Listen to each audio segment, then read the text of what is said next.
Ladies and gentlemen, you are now entering the Decent Christian Talk podcast. Enjoy.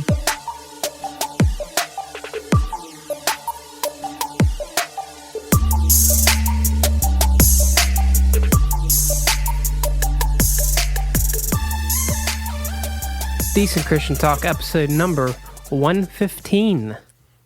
You know what that means, right? What does it mean? That our next episode is episode 116. Oh, so Some brainstorming here. So- Maybe we should kind of feature some. what's up, Lecrae? You want to? Yeah, hey, Lecrae. What's I up? know you're a big fan of the podcast. Hit us up. Well, I'm Gabe Jones, I am Josiah. and this is a show by the fans. For the fans. And we just want to wish you guys a Merry Christmas and a Happy New Year. Yes, indeed. We're going to put a little bow on this episode, slide it under the tree for you guys to listen to, because it is the year-end 2020 episode. Yes. One of our favorite episodes to do. Absolutely. It's a little bit less people this year. You know, we got to be safe with COVID and everything. So, but that's fine.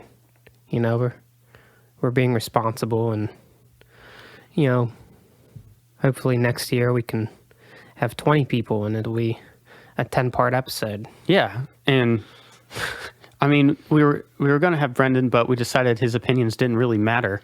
So There you go. we just, Yeah. But anyway, we are so excited to talk about our favorite releases of the year, and it's one of our favorite shows because we finally get to go like in depth. Well, not too in depth because it would really literally be a 10-part episode. But yeah, we could go over each album Yeah. individually. So,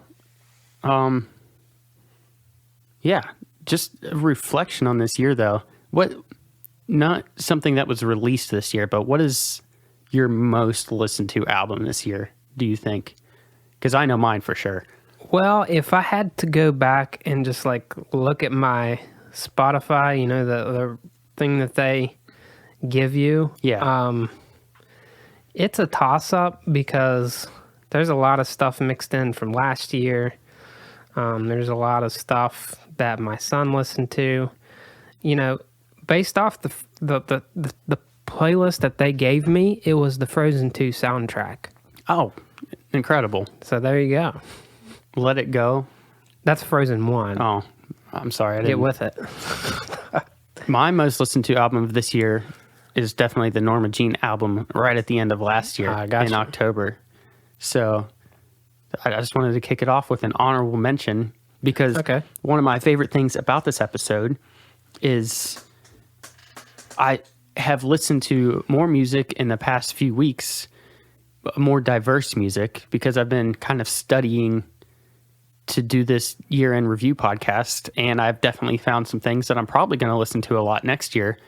And I think that's the most exciting thing about this podcast. This specific episode is that you find stuff that you didn't know you had.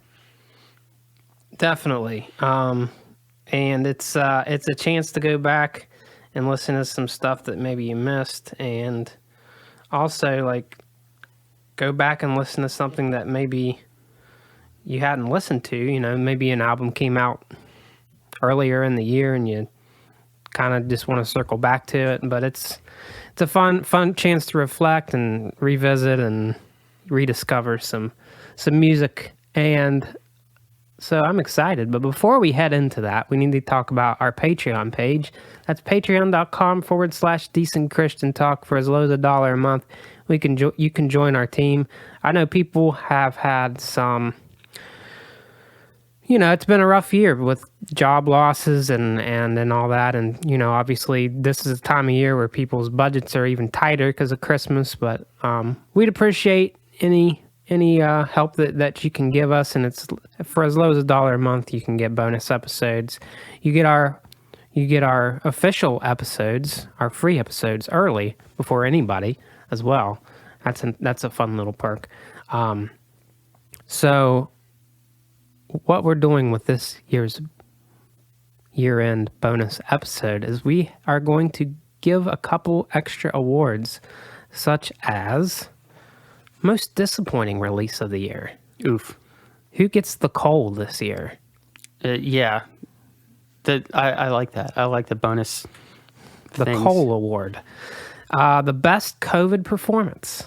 Oh, okay. There's been a lot of there's been a Live lot things. of artists that have done like live shows online. They've done like Switchfoot would do like a song every day they did for like the first few months. But there's a lot of choices to choose from. So August Burns Red just did one last night. there you go. So we will pick our favorites. The best cover of the year. What song was our favorite that an artist covered that wasn't necessarily theirs? The song of the year. Our favorite song of the year. That might be one that's pretty tough. The comeback artist of the year. Maybe an artist that hadn't released music for a while and 2020 was the year they came back. The live music album or single or whatever album of the year. And we will close out the show giving our most anticipated release of 2021. And that's all on the bonus episode. Yeah. So once again, for as low as $1 a month, you can get that. Patreon.com/Decent Christian Talk. Your support helps us keep running, and we're excited about that. I'd like to give a shout out also to the studio that we're in. And what is it, Josiah? 13 Palm Trees Podcast Productions. I almost said 21 Pilots Podcast Productions. You probably have Christmas music on your mind. Probably. All right, so it is the end of the year, and it's our time to give our favorite albums. Now, our brother Nathaniel could not be here because he was nice. He wasn't feeling good the last couple of days and decided not to risk it. But he sent us his list. So we will be making fun of his list throughout the show. I'm surprised he could even count to 10. Now, Is there 10 on that list, or what are we I looking believe, yes, there is. at? Okay. Okay, so we'll see. If we they're will all this start. year. We'll just start it out. Number 10, he chose the album entitled "Restoration" by Lecrae. Oh, okay. How about that? We just mentioned Lecrae. Yeah. Like some foreshadowing or something. Oh, okay. Tell me about this album. Should we talk about this album now, or should we wait till later? You tell me. That's up to you. Well, we'll just mention Nathaniel's because I think you're foreshadowing that maybe this is on your list. I am not. I'm asking you to foreshadow. Well, let's talk about it now. Okay, so this album for me, I didn't really get to enjoy this album a whole lot until the deluxe release, which just happened a couple weeks ago. So for that reason, it did not make my list. This is one of those albums that also did not make my list. And it's not because it's not good. It's because I literally have not listened to it. Yeah, for me, this is an album that definitely grew on me. It just wasn't good enough to get on the list. I think if it had came out earlier in the year, there's a good chance that it would have made the list, especially with the deluxe editions. I really like the John Legend mashup. A lot of people were there was some mixed reviews on that, but I really like that song.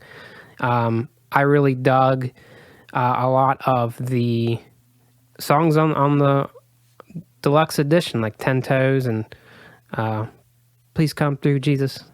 Pretty good. And he collaborated with Andy Mineo, which is always good.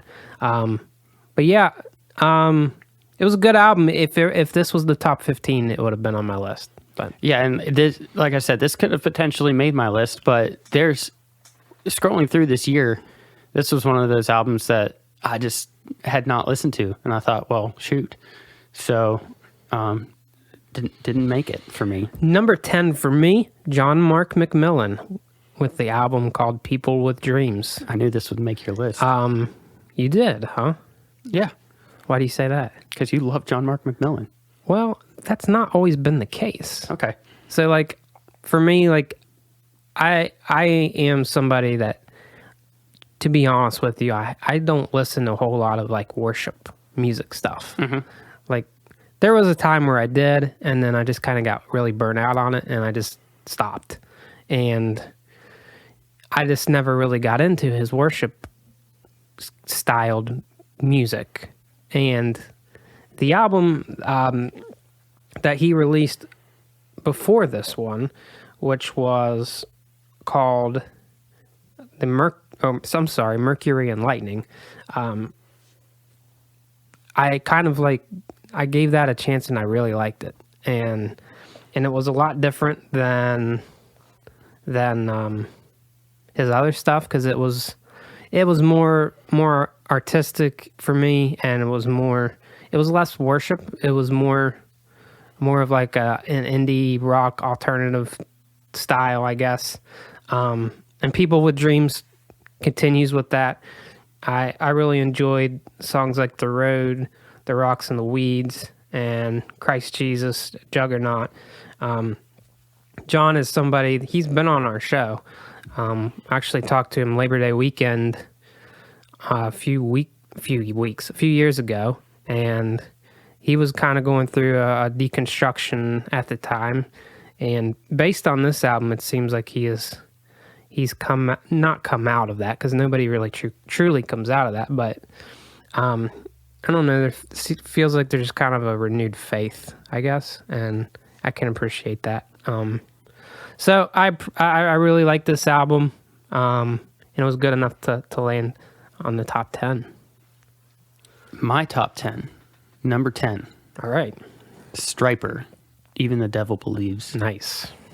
So, Old school. And if you are a fan of Striper, this is right up your alley. I listened to a lot of this album within the last couple of weeks, and I won't say that there's anything that absolutely just jumped out at me, but at the same time, it's just a good old-fashioned Striper album, and it kind of took me back to Striper's one of the bands that we could probably thank for this podcast, to be honest, just because that's someone our dad listened to growing up, along with Rez Band, Steve Taylor, just any 80s Christian rock that you can think of. Petra, my dad was listening to it, and we kind of carried the baton on with that. He passed it down. So our love of Christian music comes from bands like this. And so Striper, if you're a fan of just some old, 80s Christian music metal, give it a listen. Yeah, Michael Sweet is a phenomenal vocalist, underrated guitar player.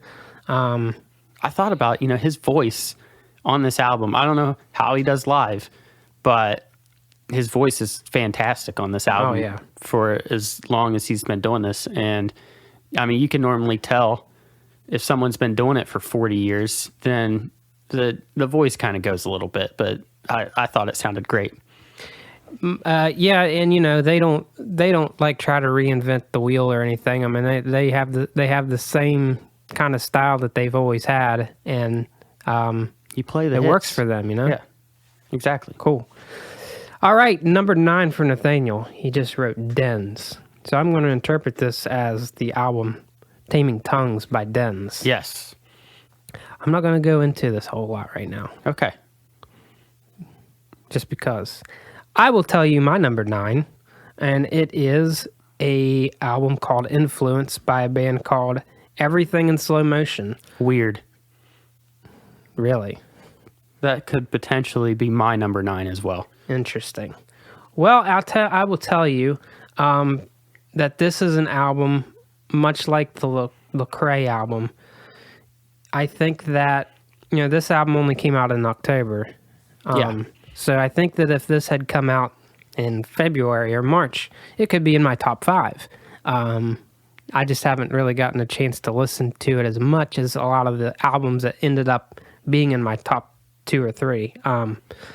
However, but I really kind of tried to dive into it the last couple of weeks, and I really, really like what I hear. And I don't really have a history of listening to Everything in Slow Motion. I've known that they have been around for a few years anyway, and I've been familiar with them because we've interviewed an extensive amount of people on Face Down Records, so I've always been kind of aware of them. But it's the kind of the same formula as My Epic or them that I really like. And I really like the collaboration on there. In fact, with Aaron Stone from My Epic, on the album, on the song "Influence," which is the title track.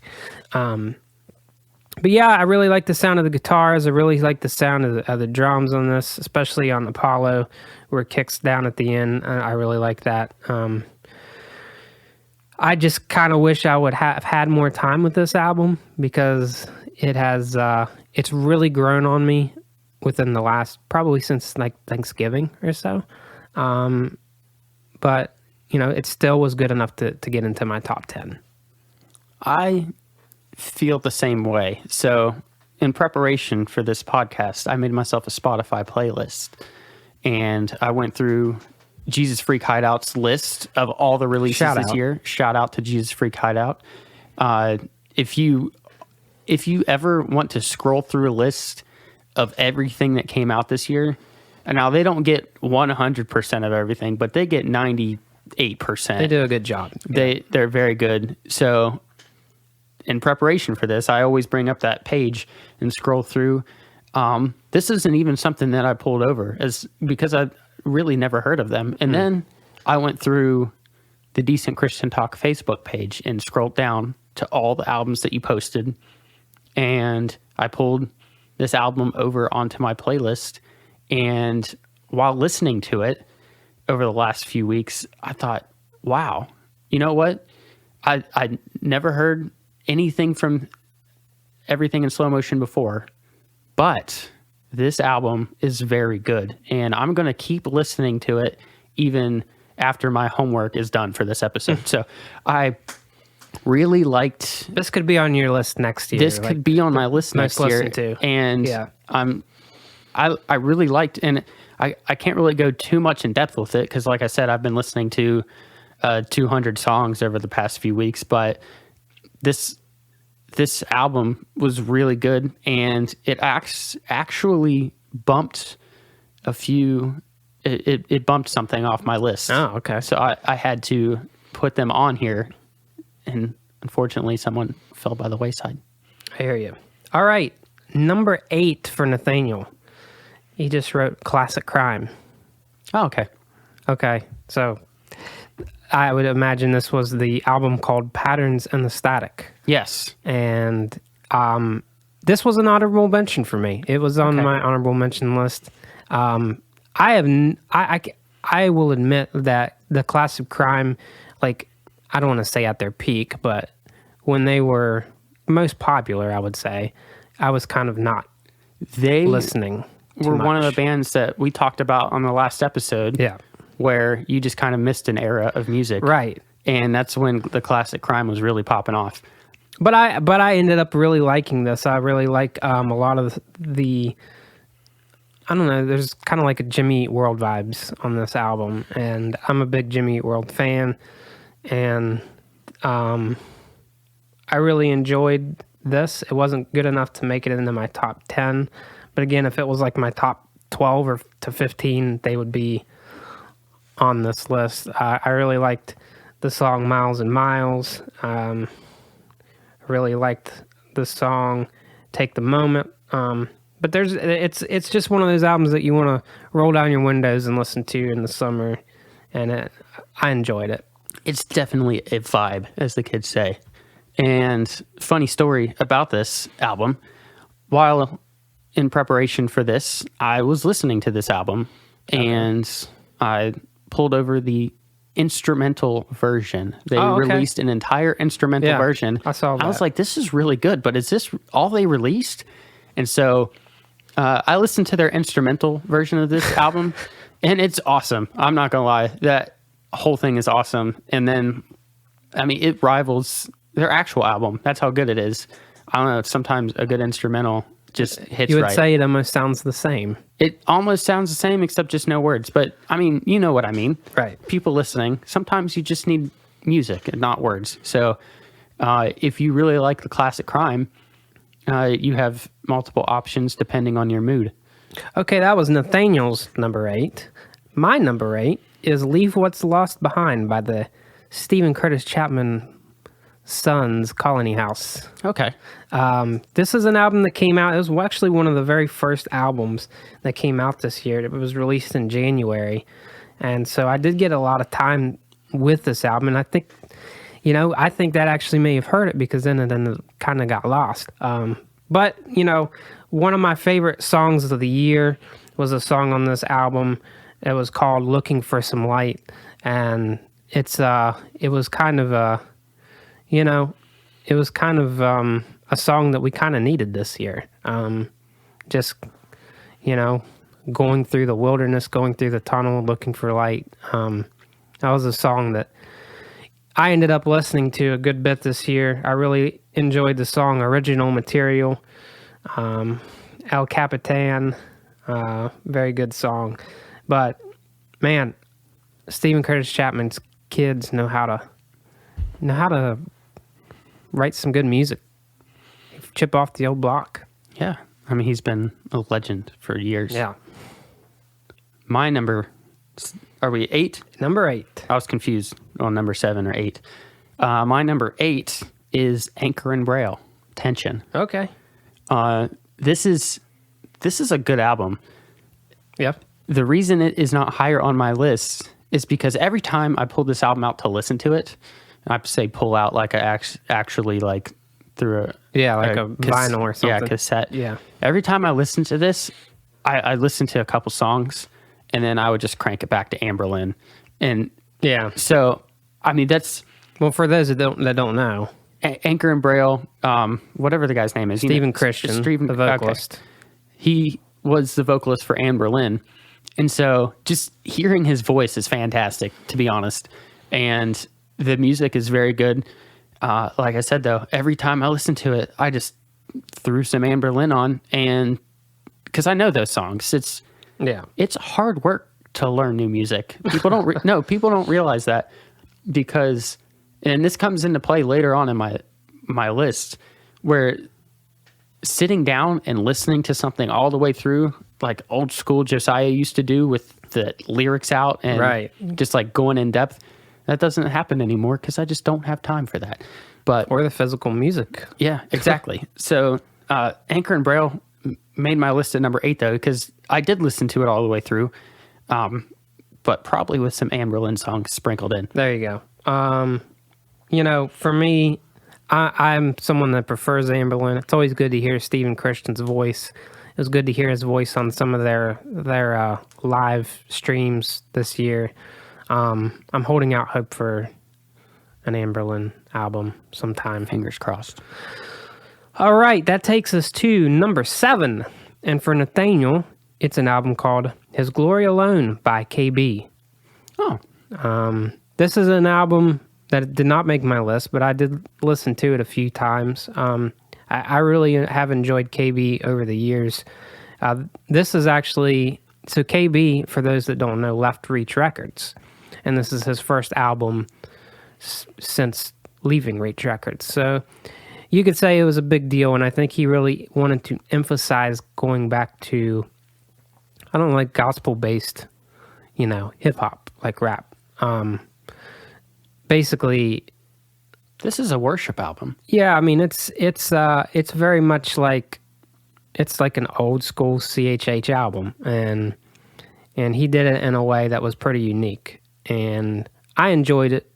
Wasn't good enough to make my top 10, but that might be, again, this is an album that's only come out fairly recently, so it's not really had the chance for me to listen to it as much, and so I think it's only been out since like September, so the end of September. But yeah, I really liked the mashup he did with Bezel, and I really liked the song Dark Skin. That was probably my favorite on the album. But again, it's when you're whittling it down to 10 albums, it's tough you have to leave some out, There is nobody better in Christian music than KB taking either a worship song or he did a soccer chant, for goodness sake. Oh yeah, that was just good. Anything. He will take something that's very famous and well known and make it the hook in his song, and then just kind of like remix it into a full song. And so he had Let It Rain on here. He had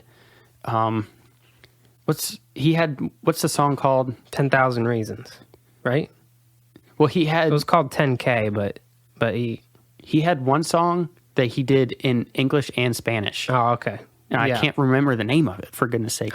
I see what it's called, and I'm not going to butcher the name of it. Okay, but yeah, but he had a few worship songs that he had sprinkled into just some good Christian hip hop. Yeah. Just good hip hop, flat out. Sure.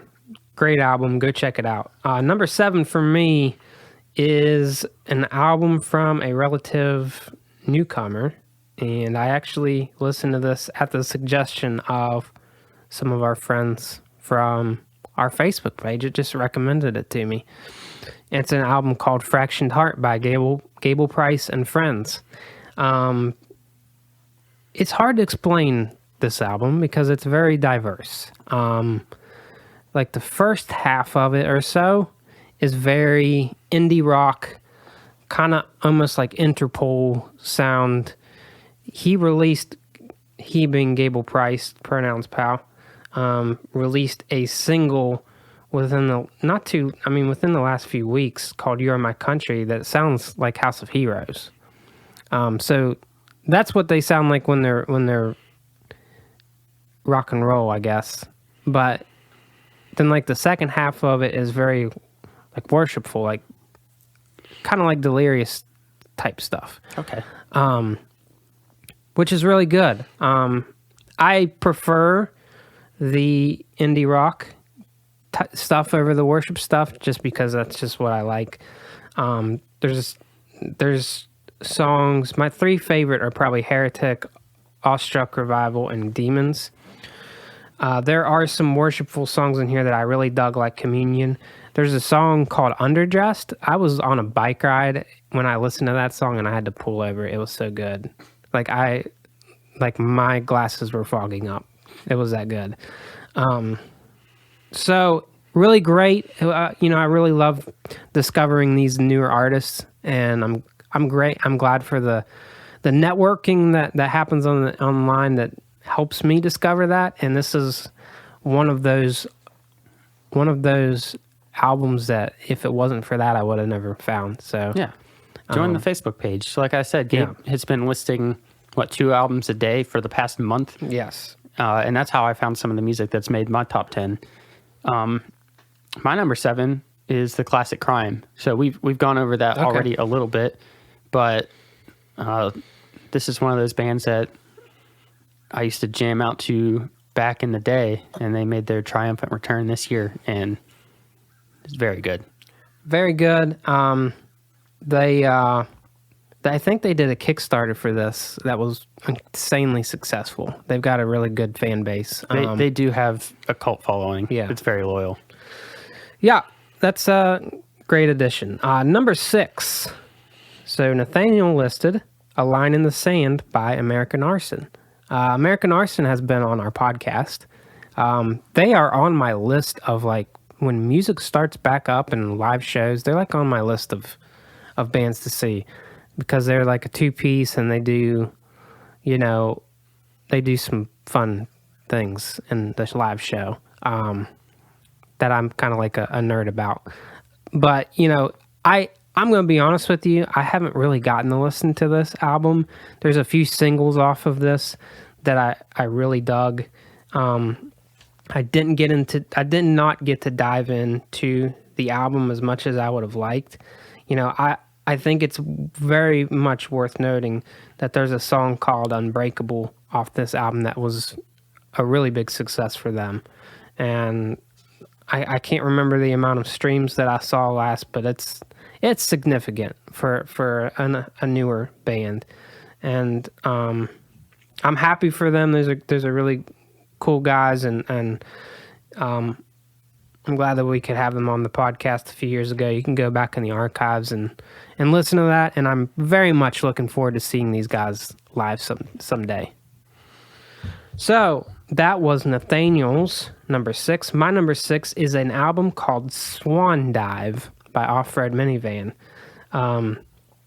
This is a album on Tooth and Nail Records, and this is one that came out in May, and I listened to it I listened to it like near the beginning of the summer, and then I kind of put it away, and then like late summer, early fall, I went back to it, and that's when you like know if it's good or not.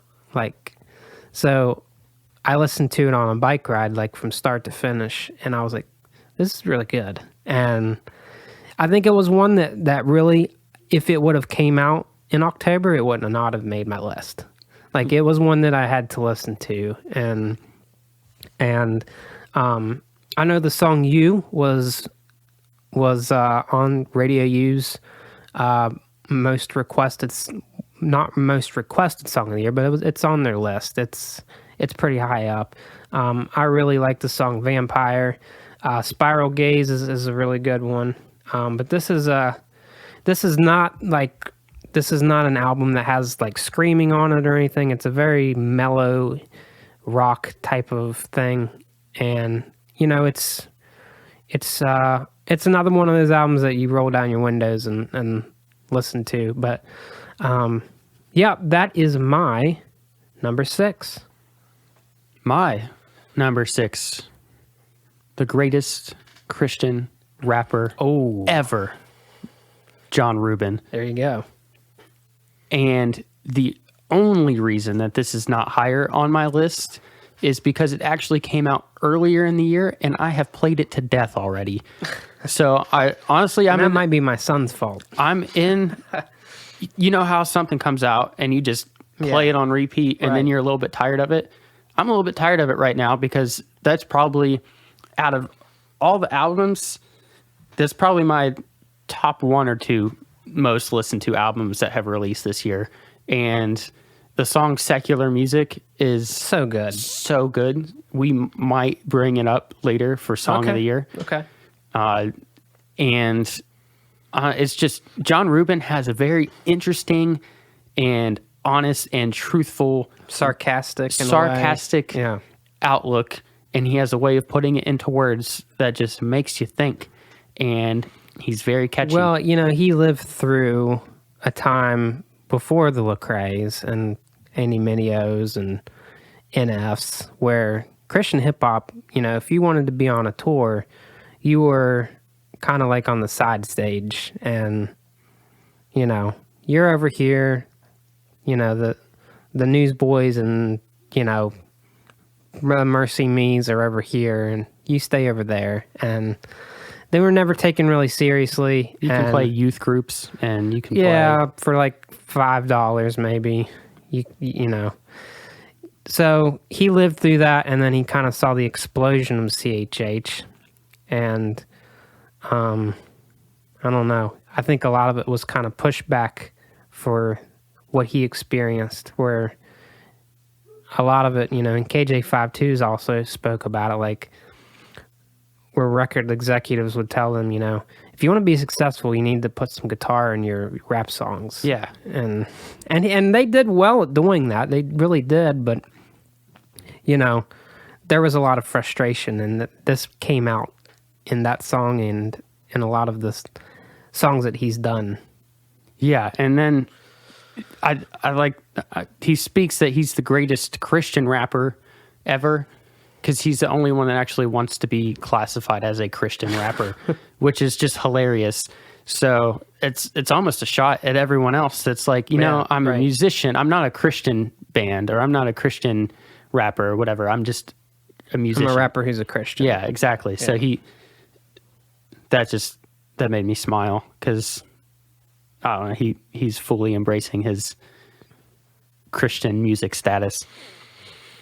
All right, so that's everybody's number 6. We are heading into the top 5, and this is where we start making fun of Nathaniel. Yeah, because he has a band called Kids with the album Lost Cities. He has no idea what he's talking about. No, not at all. He was just so excited that Kids in the Way was back and released a new album. Now, this album I have listened to. It's good.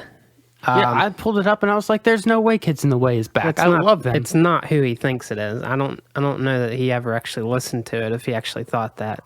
But Well, he said he thought that they just kind of repackaged and came back with a new sound. All And right. that, I guess that's fair enough. But anyway, that's his number 5. My number 5 is a album called Wild Free by Acceptance. This is an album that mixed reviews from a lot of people.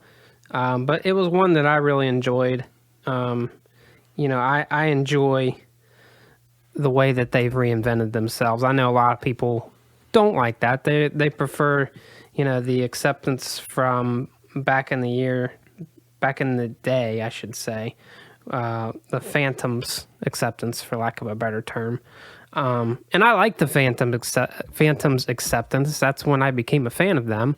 But this is... I enjoy the way that they've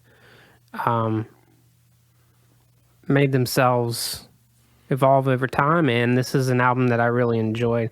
I liked the songs Midnight and Cold Air, like Son of the City and June 1985. There's a song or two on here that I end up skipping, every time I listen to it, and for that reason it's not higher on my list. But I think that this is an album that I honestly, because of this year, a lot of people have been creative about what they do with their free time. And one thing that I've done is I've gotten back to riding the bike on the trail. I haven't done that for a long time, but that's given me a lot of time to listen to music. And this was an album that I listened to a lot. And so, there's this is the first time I'll say this, and I'll say this again later on. There's another podcast called Labeled that Tooth and Nail does, and they not just released, but at some point within the last few months, released a episode with Acceptance. It kind of gives the band's history and also gives a little up-to-date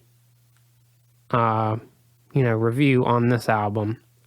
And so if you want to find out more about it and you want to listen to it, go check out the Labeled podcast. But I really enjoyed this. I know there are some people that prefer the old stuff, but I like both. You'll always have those old curmudgeons that just think that the first song they ever released was the best ever.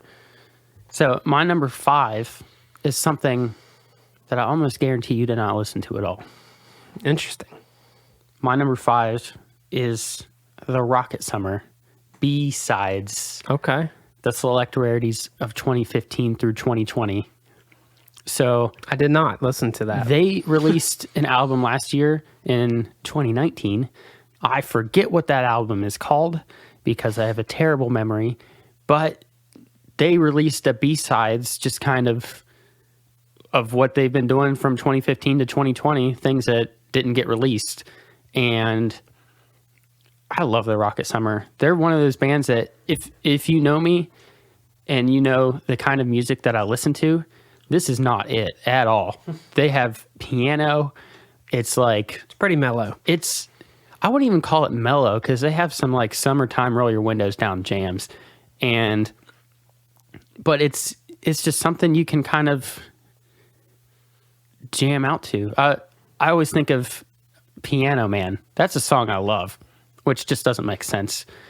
But just piano. Piano is great. It's one of my favorite. It might be my favorite instrument. And so the Rocket Summer put out this B-Sides album, and it's great. Just there's some piano remixes, not remixes, but you know what I mean. Just piano versions of songs they've already done. There's just songs that never made the cut, and it's a long album. So I would actually recommend this album specifically to you in the Rocket Summer as a whole. I put them higher up on my list than maybe the B-Sides deserved just because of how much I love the Rocket Summer. So go listen to some old school stuff. Do You Feel is probably my favorite thing that they've ever done. And I definitely listened to that song a few times because of this album. That was another band I kind of missed, like era-wise. And they're weird because they're one of those things. The Rocket Summer is that band you listen to and you're like, okay, that was the Rocket Summer. And then 3 days later, you're just in your head, just beeping, booping that song, whatever you want to call it. But that song will just get stuck in your head and you'll go right back and listen to them again. And it's a sing-along kind of just catchy piano vibe. I don't know. I love the Rocket Summer, and it took them a while to grow on me, or him, I guess you should say, but he grew on me and he's one of my favorites. All right, that takes us to number 4. Nathaniel had the album Tension by Anchor and Brill. We already talked about that. My number 4 is a album called Someday I'll Make It All Up to You by Tyson Motzenbacher.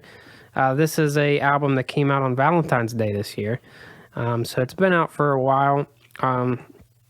You know, a lot of us had a lot of spare time earlier in the year, especially because of everything that happened with COVID and all the shutdowns. And this was one of those albums that I listened to repeatedly earlier in the year. And I have pretty vivid memories of me doing puzzles with my family while listening to this album. And it's a lot about, well, there's a song called Sunday Morning that it's one of my favorite songs of the year. And it's a song that, he's just kind of questioning, some of the things that he grew up with in the church. And it's something that I can relate to. And so I really appreciated that song, especially. And there's an amazing music video that goes along with that. There's also a great song that the album ends with, called "I Miss the Old Days Too," and this is an album it's kind of like what you said. It's more of a mellow thing, and it's not one of those that you're like exercising to type albums. Like, this is a relaxing album, but it's probably a lot different than what I normally enjoy, but I don't know, maybe it was just the season of life. But this album ended up becoming one of my favorite albums of the year because of everything that we were going through this year. And also, I don't know. I think just when you can relate to stuff, it also helps. My number 4. Red Declaration. Okay. This album released probably 3 or 4 singles along the way. Yeah. Dating back into the previous year. And Evening Hate was one of them, I believe, From the Ashes. Yeah. A few of those songs.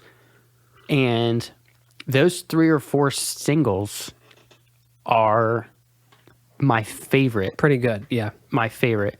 Now, the rest of the album is not bad, but Evening Hate is one of my favorite songs of the year. The rest of the album, like I said, it's not bad, but it would be higher on my list if they had more songs of that caliber, if that makes sense. Yeah. Red is very good at releasing front to back good, solid albums, and they always have those hit songs that not only like are favorites of mine, but become famous enough that they're played everywhere, all over secular radio, in stores, on music countdowns and whatever. So they're very, very good. This is not their best album ever, but if you do want to go listen to, like I said, From the Ashes and Evening Hate and whatever the other names of the songs are, because my memory is terrible. I should have written them down. But yeah, this album it climbed up into my top 4 because of how much I love those 3 or 4 songs off this album. This was actually Nathaniel's number 3 album. So okay. There you go. So he thought of it highly as well. My number 3 is an album called Nothing Is For You by the band Tiger Wine, who we had on this podcast earlier in the year. And you know, this is one of those bands that, just like My Epic, there's this indie rock vibe that I absolutely love. And it's not really like a screaming, rock vibe, but it's the way that the guitar tones sound, just slightly dirty in a way. Not like dirty or raunchy, like just like grungy, you mean? Not grunge, but I mean, it's got enough. It's got enough oomph. Yeah, I don't know what the word I'm looking for. Ambiance. But anyway, space. I don't know what the word you're looking for either, but I know exactly what you mean. Where there's a portion of people up and coming. I don't know if they're up and coming or not, but Tiger Wine is one of those people. Like you mentioned, My Epic. Some of these bands just have this sound. Reverb is the word I'm looking that's for. Not reverb. It's not something that's gonna, come out and like blow your eardrums out, but it's definitely a little more intense than Stephen Curtis Chapman, like we mentioned earlier. And the vocals kind of remind me of Jason Gleason from Further Seems Forever. Okay. But the guitar, the music itself reminds me of, in a way, the Ultraviolet EP from My Epic, but maybe a little bit more towards violence. Now that I think about it, it's a good mixture, I would say. But this is Tiger Wine. This is not their first album. This was their first album on Tooth and Nail, and I don't think they could have had a better debut. I listened to this. This is one that came out in May, so it wasn't too early, but it was one that I came back to a few weeks ago, and I listened from beginning to end, and because of that reason, I think it went up my list quite a bit more because I realized how good it was. I really loved the song Scarecrow, loved Blackwater. I think those were 2 of the singles. Really liked Technicolor Yawn. But there's not a bad song on this album. That's my number 3. My number 3 is Fit for a King, The Path. All right. And if you are a fan of heavy metal music that will just come out and smack you right in the lips, this band is someone that you need to listen to.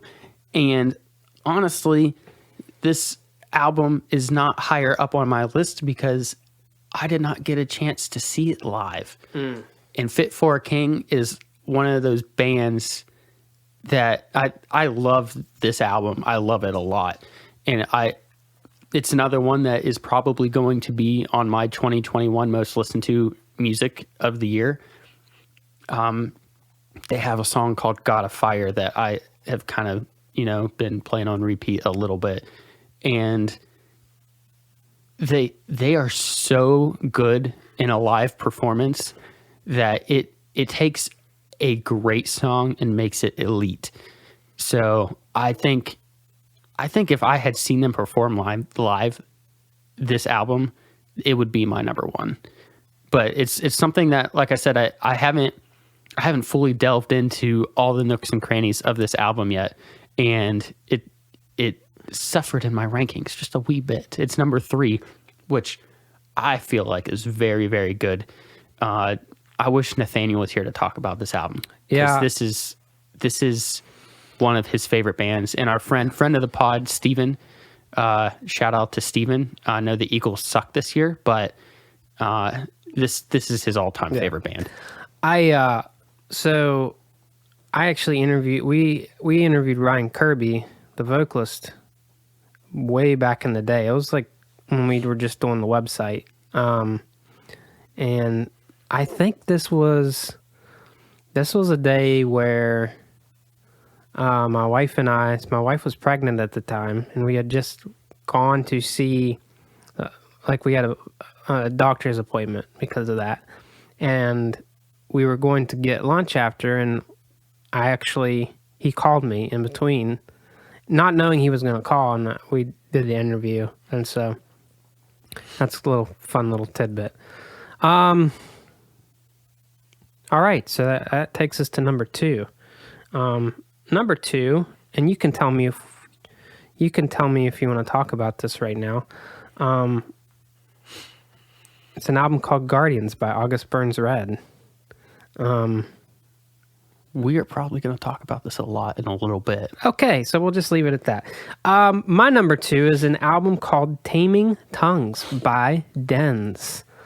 So you asked me what was my most listened to album this year, and when you take away all the songs that my son listened to on like Google Home, this would probably be it. Okay. This is an album that came out in March, and so I got a really good chance to listen to it. This is the first full length. It was kind of hard for me to believe because they've been signed with Face Down Records, but this was the first full length album that they've had on Face Down Records. And there's some really cool collaborations on this album. There's a collaboration with Leroy from War of Ages, and a song called Foolish, which is by far Dens' most hardest song ever. There's a song that's one of their most mellow ones with Laura from Comrades. That's a really cool collaboration. Their album titles spell out something. I'll get to that. It's a sentence. And then at the close of the album, there's a collaboration where Gary Spears from Empty, who was our newcomer of the year last year, sang on background on that. Yeah, so like you mentioned, the each song is one word in this, and if you play them from front to back, they say even foolish men are wise when they learn to keep quiet.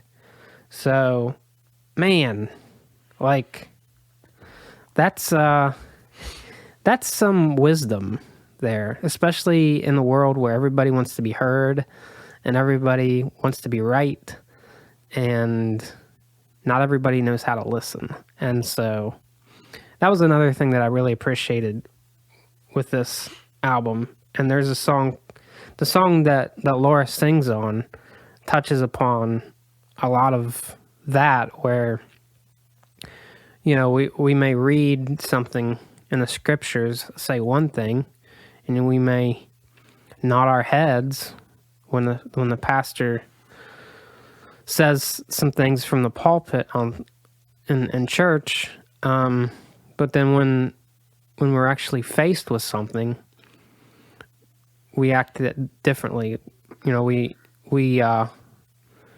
like the "What If I Stumble" song from DC Talk. The greatest reason that there's atheists in the world today is because Christians who deny him by their lifestyle, and that's kind of what the song is about. It's really intense, and that is a song specifically that is kind of a slow build, and it kind of gets pretty heavy at the end, but you can just feel the conflict in that song specifically.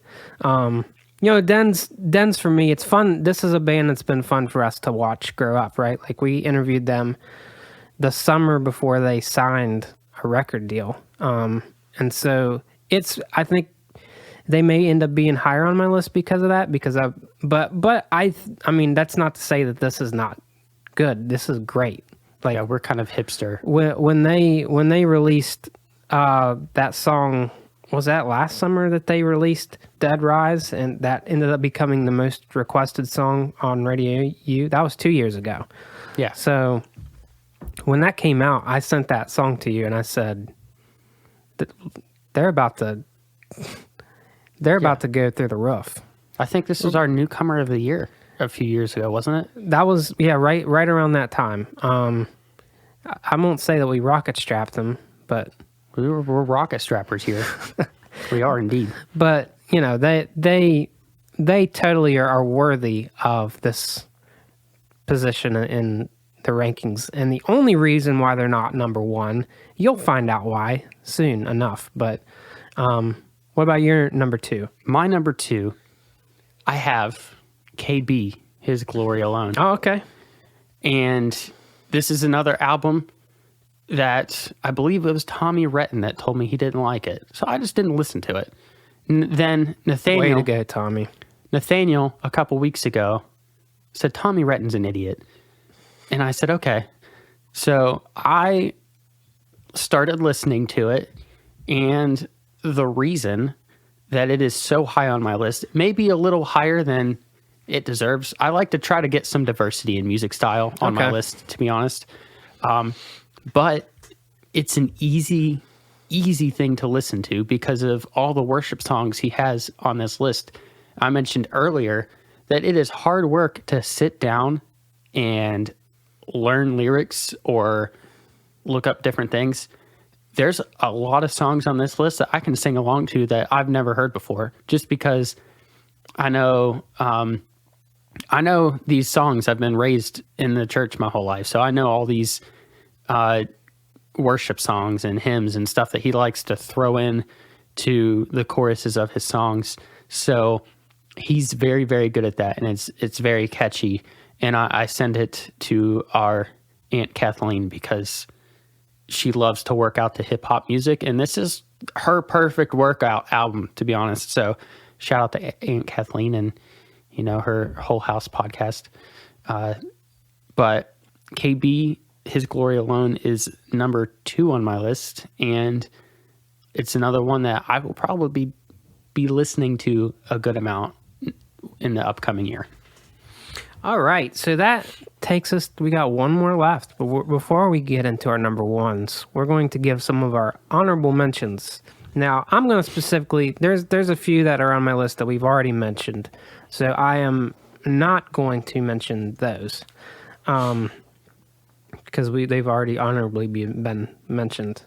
Nathaniel, I think he's had an album called Shaped by Fire by As I Lay Dying. I don't know that much about that. That came out last year, I think. Okay. I think he's just giving them a shout out that, like I said with Norma Jean, this may be an album he listened to this year. Fair enough. Yeah, so there's an EP by Idle Threat called Nothing Is Broken for Good that I really enjoyed. John Guerra released Keeper of Days. There's a song on that album called Citizens. It's one of my favorite songs of the year. Our friend from the Jesus Freak Hideout podcast, Chase Tremaine, released an album called Unfall, and there's a song on there called Search for Myself that I absolutely love. If I, there were some fun releases, but this year, but I think that covers my honorable mentions. I will, to be fair, I will say, there was let's see, Esham Burgundy released an album that I really liked. King's Kaleidoscope released an EP that I really liked, and the reason that may have not made my list is because I think it's going to be a full-length album. But yeah, I think that probably covers that. Of course, I really liked Revisiting This Planet by Kevin Max. That's brand new, though. We may talk about that in the bonus episode. But what about you? So I mentioned earlier that an album got bumped from my list. Oh yeah, right. So unfortunately, that was One Day with Exit. Oh, okay. And it's a really, really good album. I listened to it in preparation for this, and I was really enjoying it. Now, it's not the style that I normally listen to, but she's really, really good. She is. And, you know, that was one that I came back to recently. And I agree with you. It's really good. She actually just released another EP called The Decision. Yes. It just came out like 2 weeks ago. So both of those are worth checking out. But yeah, she is so stinking talented. She is. I think that if I could strap the rocket to any musician, it'd be her, because I feel like she just needs people to get ears on her music and she will take off. I think Holland is another one of those musicians that if the right people heard Holland, she would also get rocket strapped, because we've interviewed both of them, and kind of off interview. I don't know if it's off interview. I don't remember, to be honest. But I know one day specifically off interview was talking about like all the things she wanted to do in music. And it was not to like, I don't know how to explain it, but it was to transcend the quote unquote Christian hip hop. She wants to be as big as Lecrae. She wants to collaborate with some of her favorite artists are secular artists like Nicki Minaj, and I don't know that whole section of music. Like I said, I don't really listen to it. And you think about that portion of music and you think, well, they're not really rapping about the best things. Right. And maybe they are not sending the greatest message, but that whole movement of women that are rapping or whatever it's called are very, very good. And there's some that are not good, but there's some very elite talents that are out there. And Wande wants to be the positive version. Now, she doesn't want to be a duplicate. She doesn't want to be the quote unquote Christian version. She's good enough. Yeah. She wants to be someone that just brings a positive message, whether it's about God or, you know, that, like I said, there's some raunchy things out there that some of these women are rapping about. And she wants to not do that. She wants to bring the good vibes. Earth Groans is another band. Oh, yeah. They did not make my list because they released 2 EPs this year. Yeah. Waste and Prettiest of Things. And I was trying not to cheat like I often do. But if they had rolled these together in one single album, we're looking at a top 3 album of the year. They are good. I think Jeremy, even in the interview that we did with him a few years ago, he told us, it may have been off the record, but he prefers releasing EPs. And that's awesome because you get, if you're consistent with it, they released 12 songs or whatever it was this year, 10, 12 songs. So that's great. Yeah. I think Andy Mineo, who is also on my list with Happy Thoughts, I don't know if Happy Thoughts was an EP or if it was a full-length album. It was only 7 songs. It just came out, yeah. But Andy Mineo is another one that every time you turn around, he has a new song, he has a new EP, and he has a very good way of just kind of staying relevant. He's always got something new. Yeah. And always a brand new thing to listen to. And Earth Groans was so good. Deathbreaker is another one. Oh, yeah. And that album was good. But listening, I'm not going to say that Earth Groans is better, but I definitely listen to Earth Groans a lot more than I listen to Deathbreaker. So, and that's just a preference. Earth Groans is really freaking They're good. intense, yeah. All right, so that takes us to number 1. And for Nathaniel, it's an album that we talked about already. Fit for a King, The Path. You kind of spoiled his number 1. I wish he was here because this, like I said, this is his band. Him and Steven will go on a road trip somewhere and just absolutely blow out everybody's speakers and listen to Fit for a King. So yeah, they are so good. And it's just intense, like so good.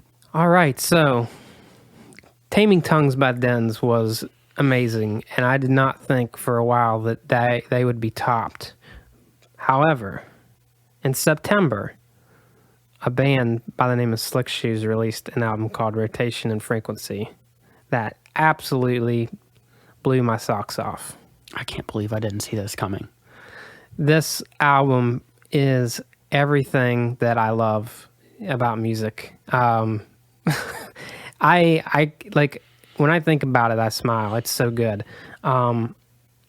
They released I think they released 4 singles before releasing this album, and so I'm gonna admit to you, I was not a Slick Shoes fan.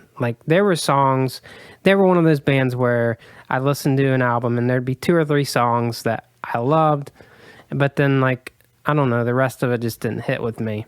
I don't know why. Maybe it was the vocals, but this album, I think it may just be maturity from them, because they've not released anything in 17 years. It's been a long time since they've released anything. But this album just has that pop punk vibe that I grew up with. It's kind of a cross between MXPX, early Anatomy of Tongue in Cheek, Reliant K type stuff. And they did it in a way that, kind of like Blink-182 does, but in my view, a lot better, vocally especially.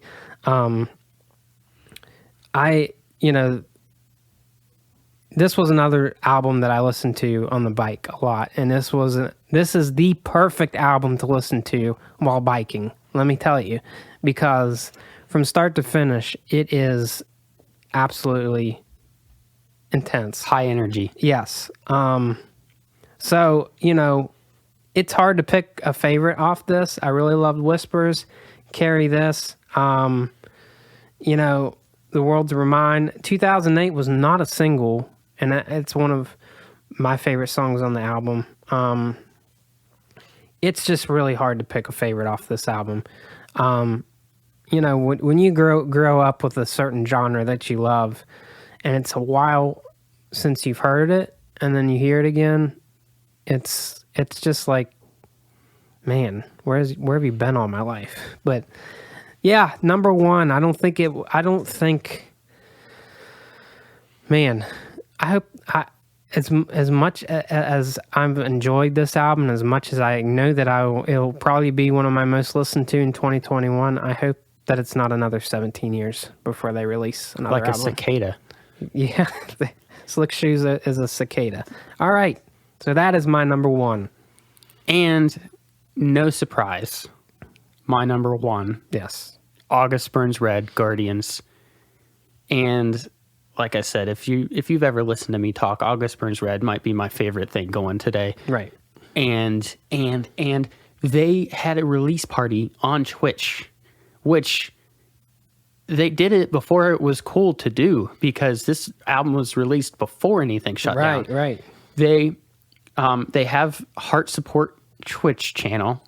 We have an episode dedicated to Heart Support. Way back in the day. Way back in the day. And it's just on a side note, Jake, the lead singer from August Burns Red, has an organization that focuses on mental health. It's called Heart Support.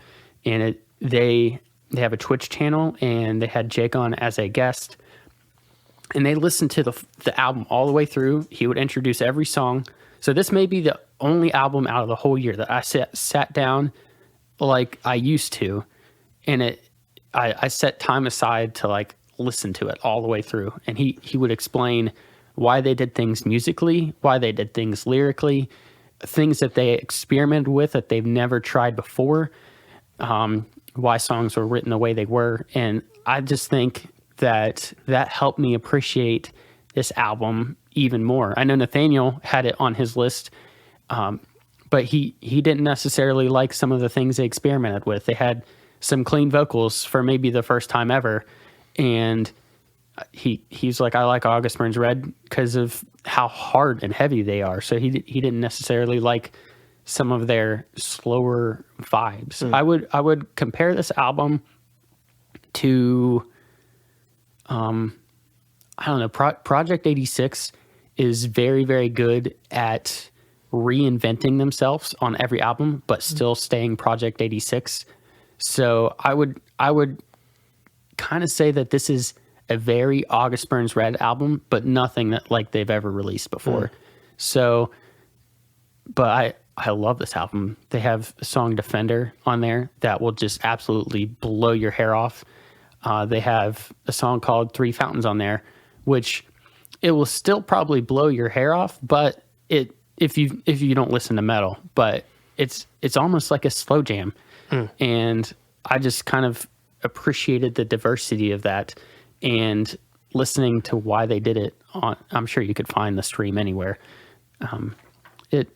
So August Burns Red, my number 1. How about that? 2020, just like that, is coming to an end. Some of you, some of us, maybe all of us, are excited that 2020 is going away. But, you know, it's easy to look back and look at the things that we've struggled with, but, you know, when we look at 2020, and at least this is what I do, I have vivid memories of listening to music, and when I think about the songs, like I remember listening to Nothing Is Sound by Switchfoot, and I can remember vividly the season I was going through at the time. And I think that when we look back at 2020, I think that's going to happen. I think there's going to be a lot of memories of listening to these albums, whether it's the albums that we've mentioned or your own preference.